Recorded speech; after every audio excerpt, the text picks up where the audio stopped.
Hello, welcome or welcome back to my channel and welcome to this reading vlog of the Women's Prize for Fiction long list. We are about a week after the announcement of the long list, so I've had time to digest the long list, had time to do a lot of research where I can find which book, and I've started, placing holes and all of that. I have been struggling to get my hands on books, but I thought it's okay if they kind of sort of drip in because also I can't just read all of them at the same time. So it's good that I'm pacing myself in a way. I did start the Maiden because that was the only book I could fit online from my library. So I'm about 30% of the way through. So it's going well, it's very readable. It's reminding me a lot of The Marriage Portrait by Maggie O'Farrell, which was one of my favorite reads from the list last year.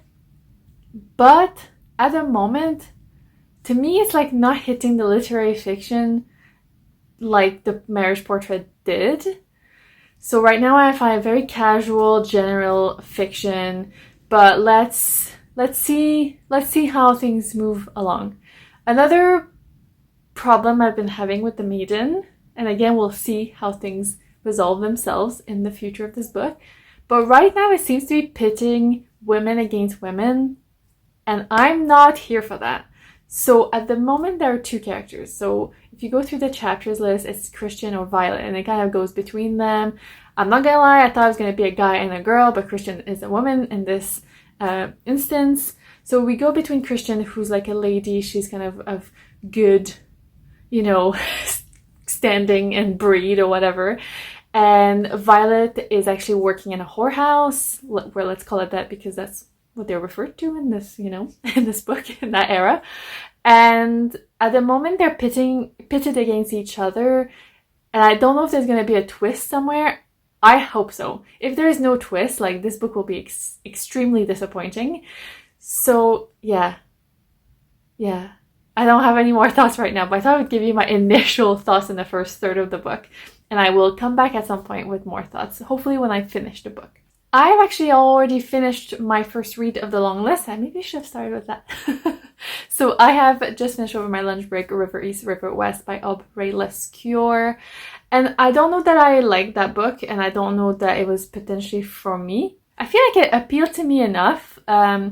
It's almost like an end, like the reverse colonial of moving, and so we're following two characters. So we're following sort of in present day, but I think it's meant to be like 2008 from what I can tell. A young mixed girl, so she's half Chinese, half like white American, and she's growing up in Shanghai, and she has a lot of ambitions to sort of get out of the life of the average like Chinese person. She keeps saying that she's not Chinese, she's actually American, and blah blah blah. And then at the same time, we're following her stepfather mostly when he was younger, Lu Fang, and he's also very ambitious. I think both of them are very opportunistic in their own way, but I think it comes with the ambition of trying to get out of a situation that you're not very happy about. So they're so much more alike than they've realized, I think. And I like the dual timeline. I thought it was written all right, but the characters, none of the characters are nice. Is nice the right word? I'm not rooting for anyone because I thought everyone was a bit of an arsehole, to be completely honest. There is also, and I'm going to say it happens kind of much later in the book, but I'm going to give it to you. There is a trigger warning for rape. So, and also it's of a child. So, yay, child sexual abuse. Literary fiction. I actually ended up skipping much of that chapter because I was like, I don't want to be listening to this. I certainly wouldn't have wanted to read it either. Like, I'm just like, let's move on. So I think that also tainted, like, I wasn't enjoying the book that much. Like, I was like, all right, it's a book. But then we got to that point and I was like, okay, well, you just made me hate you. So an ending can like make you or break it for me. And I feel like the ending made me think like, okay, I didn't hate this book. Would I recommend it?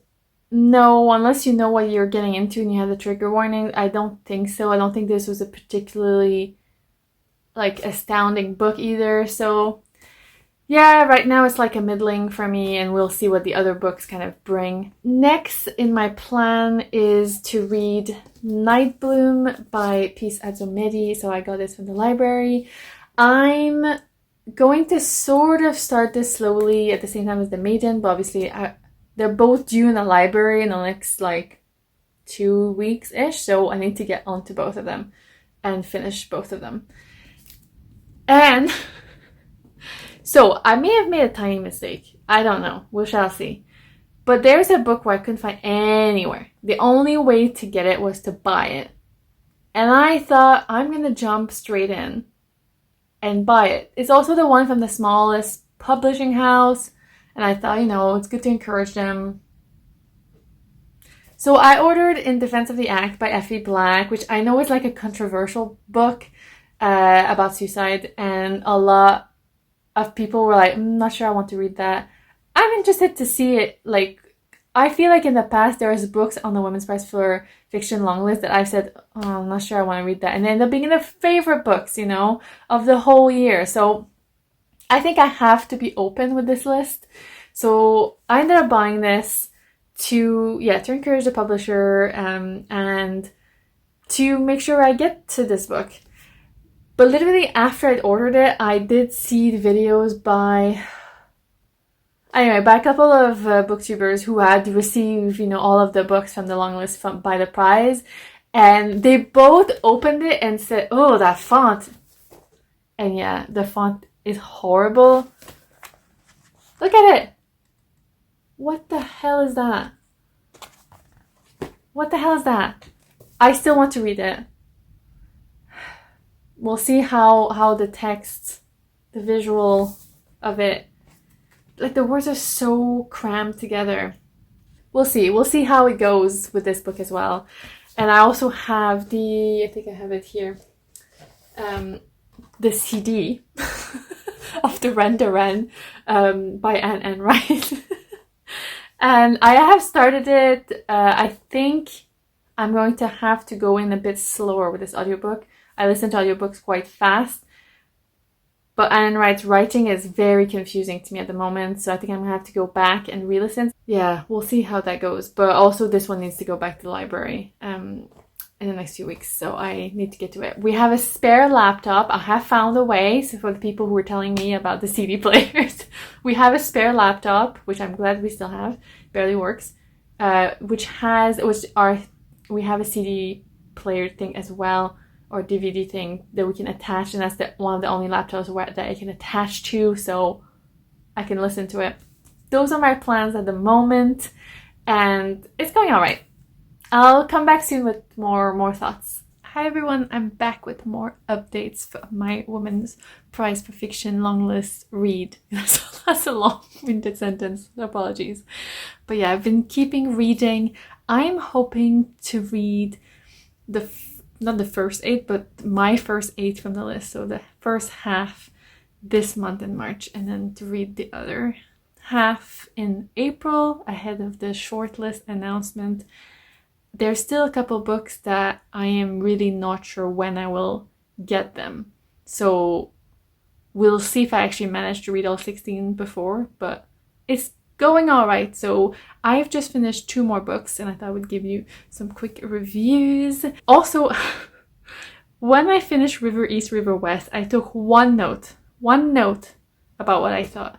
And it's the one thing I did not say when I filmed the previous bit.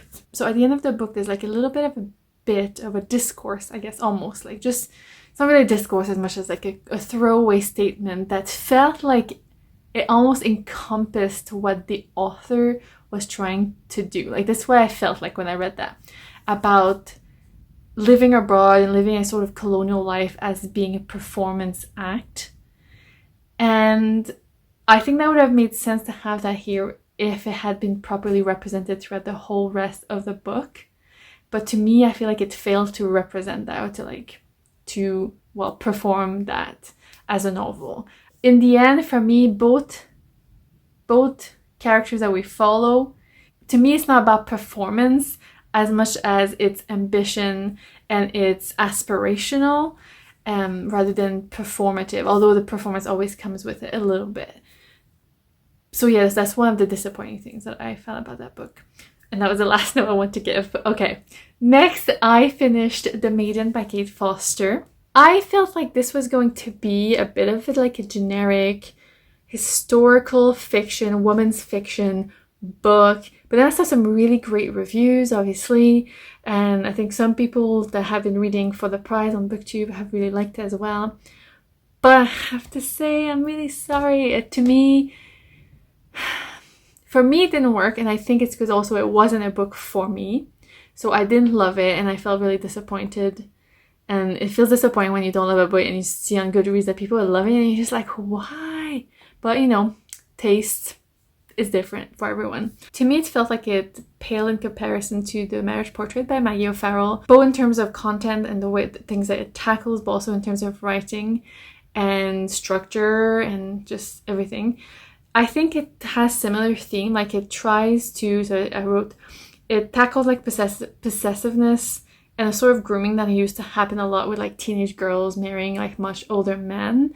And I feel like that book tried to tackle that in a very modern way, but to me it didn't always work. I also really didn't appreciate the sort of, and I know they're not related, and I know that's not really a spoiler because it happens quite early in the book, but one of the main character who is I guess a lady, a lady Christian, she starts having a relationship, extramarital relationship with her uncle, who is related to her by marriage only, not by blood, but I still felt it was very incestuous, and I really didn't like it.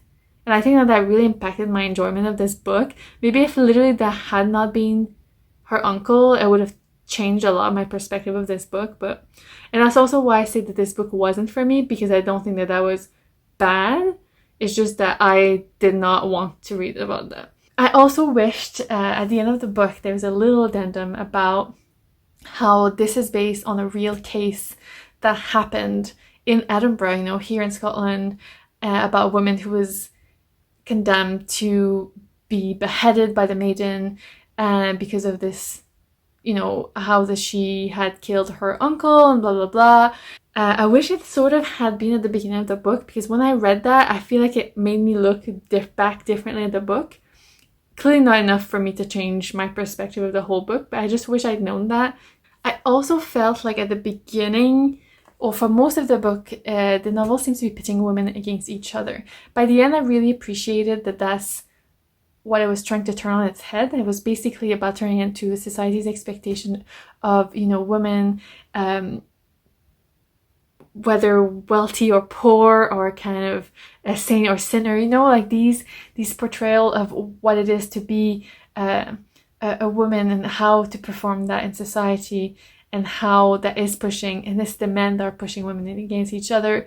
I appreciate how that was done. I still feel like it could have done a better job at that. And again, it comes back to it being very modern way to look on that subject.